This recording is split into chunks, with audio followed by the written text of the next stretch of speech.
Banyak orang yang tidak pernah memulai hanya karena takut gagal. Padahal ketika kita memilih untuk tidak memulai, itu adalah kegagalan yang sudah terjadi.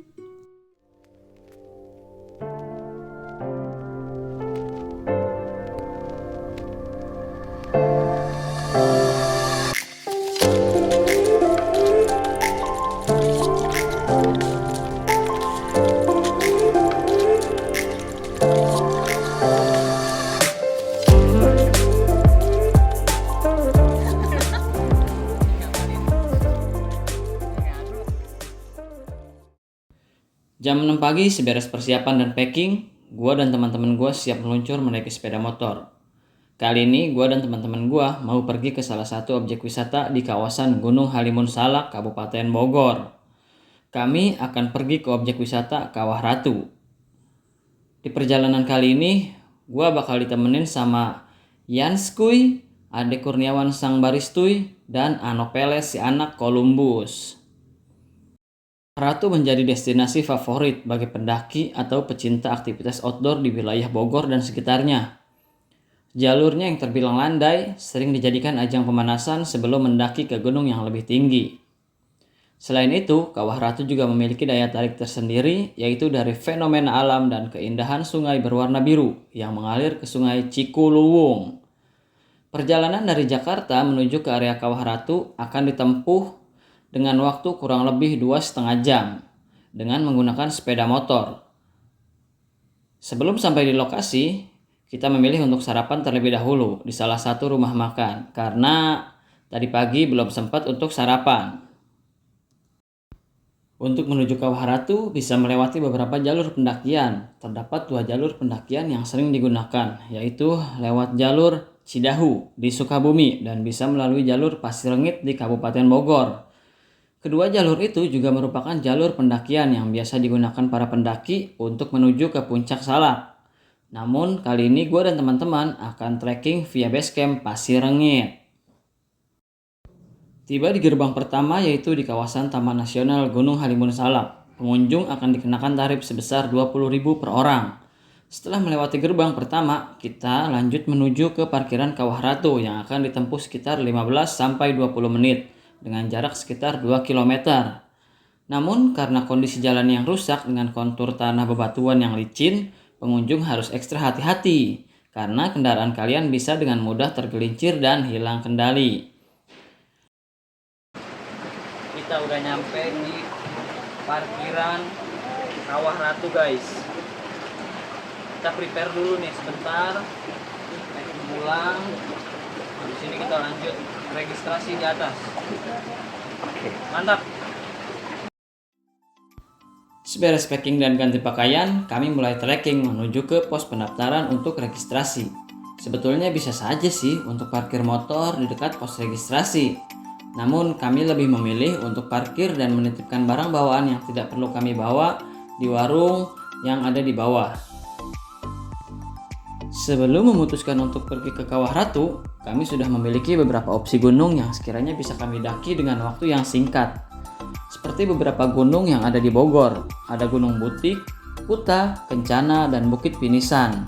Namun, Anopeles lebih setuju jika kami pergi ke Kawah Ratu saja, karena menurutnya pemandangan di Kawah Ratu jauh lebih bagus. Untuk menuju pos registrasi, kita harus trekking sekitar 10 menit dengan kondisi jalan menanjak dan bebatuan. Di pos registrasi, pendaki akan dikenakan biaya sebesar Rp20.000 dan diminta untuk menitipkan tanda pengenal berupa KTP, SIM, atau kartu pelajar. Seberes registrasi, kami tak lupa berdoa dan langsung memulai pendakian. Sedikit penjelasan mengenai Kawah Ratu. Jadi Kawah Ratu ini merupakan area bekas letusan dari Gunung Salak yang terakhir terjadi pada tahun 1938. Nah, dari letusan ini terbentuklah area kawah yang dinamai Kawah Ratu dengan luas sekitar 2 hektar. Kawah Ratu merupakan kawah terbesar dan termuda yang ada di Gunung Salak. Kawah Ratu juga merupakan salah satu resort dari RPTN yang ada di SPTN 3 Sukabumi, Taman Nasional Halimun Salak. Lokasi ini sejatinya adalah ada di kaki Gunung Salak dari sisi lereng selatan Gunung Salak. Trek awal pendakian dari base camp menuju ke pos 1 itu masih terbilang aman. Trek tanah basah dan sedikit bebatuan di jalur yang masih terbilang landai. Perjalanan dari base camp menuju pos 1 itu akan ditempuh dengan waktu sekitar 45 menit. Dan untungnya hari ini cuaca cukup cerah. Semoga saja tidak turun hujan ya. Kami melakukan pendakian pada hari Minggu, mulai dari jam 10 pagi menjelang siang. Di hari libur seperti ini sudah pasti akan ramai ya para pengunjung ataupun pendaki yang berkunjung ke tempat wisata ini.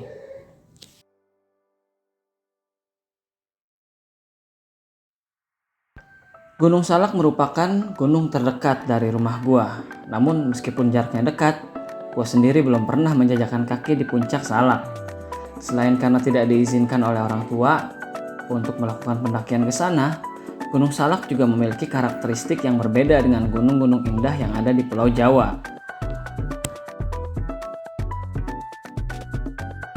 Selain persiapan fisik, dari sisi mental juga harus dipersiapkan dengan cukup baik jika ingin mendaki ke Gunung Salak.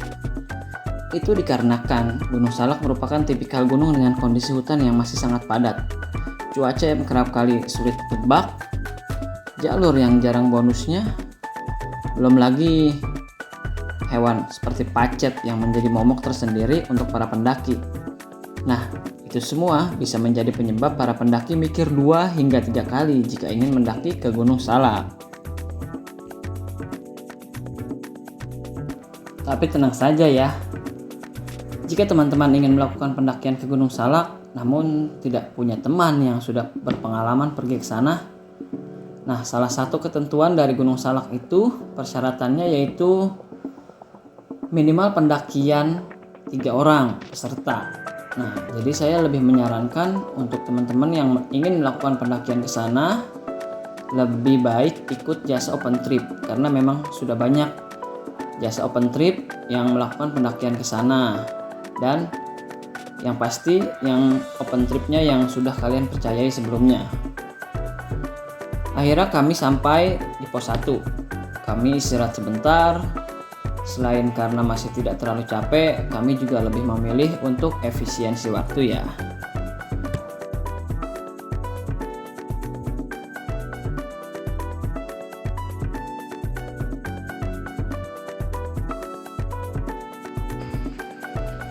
Pursota mau rasa. Kita udah sampai di pos 1 guys. 2 jam lagi ya sampai atas ya. Oke guys, jadi kita nyampe ke pos 1 ya. Jadi tadi perkiraan perjalanan mungkin sekitaran 1 jam ya, kurang lebih. Ya, 50%. Lanjut perjalanan ke pos 2. Kondisi trek masih terbilang aman, masih landai, hanya sekali saja ada jalan yang menanjak. Untuk menuju pos 2 itu kira-kira akan memakan waktu 20 sampai 30 menit, tergantung fisik kalian masing-masing.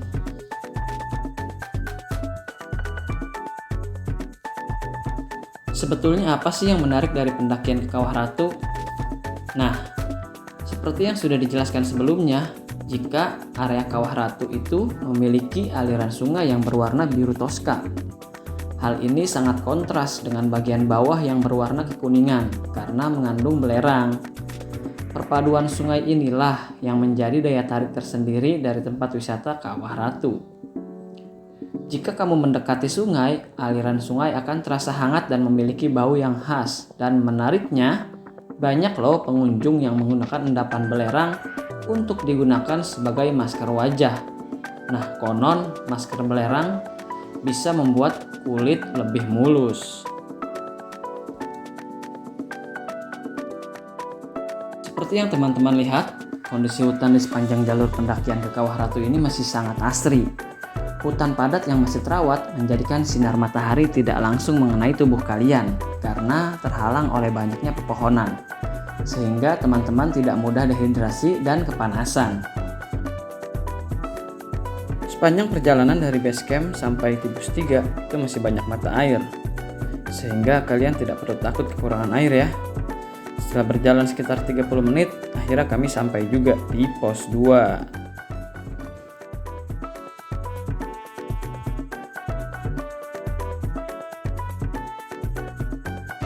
ST Komaso Osas.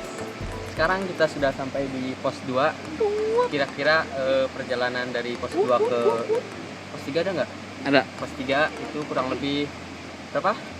30 menit. 30 menit.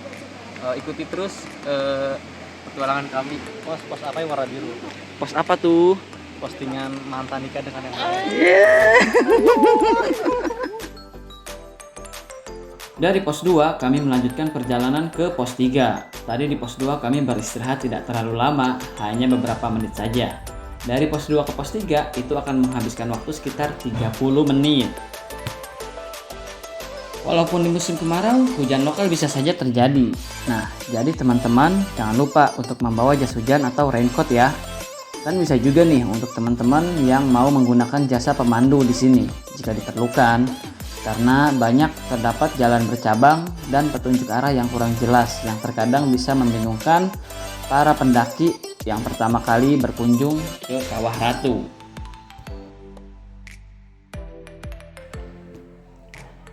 Meskipun pendakian ke Kawah Ratu terbilang cukup singkat, menurut gua teman-teman juga perlu membawa perbekalan. Bisa membawa makanan ringan, makanan berat, atau bisa juga membawa bahan olahan makanan sendiri untuk dimasak di lokasi. Dan jangan lupa untuk membawa obat-obatan pribadi untuk jaga-jaga jika terjadi hal yang tak diinginkan.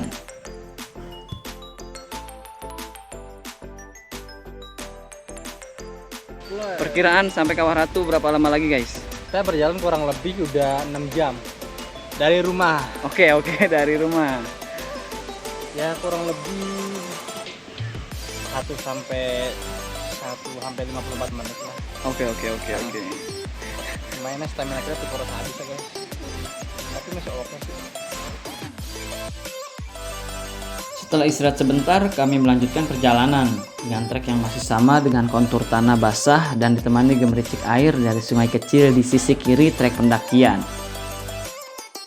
Setelah berjalan sekitar 20 menit, akhirnya kami tiba juga di pos 3. Berapa lama pos 2 ke pos 3? Sekitaran 15 menit. Jadi Berapa menit? 17.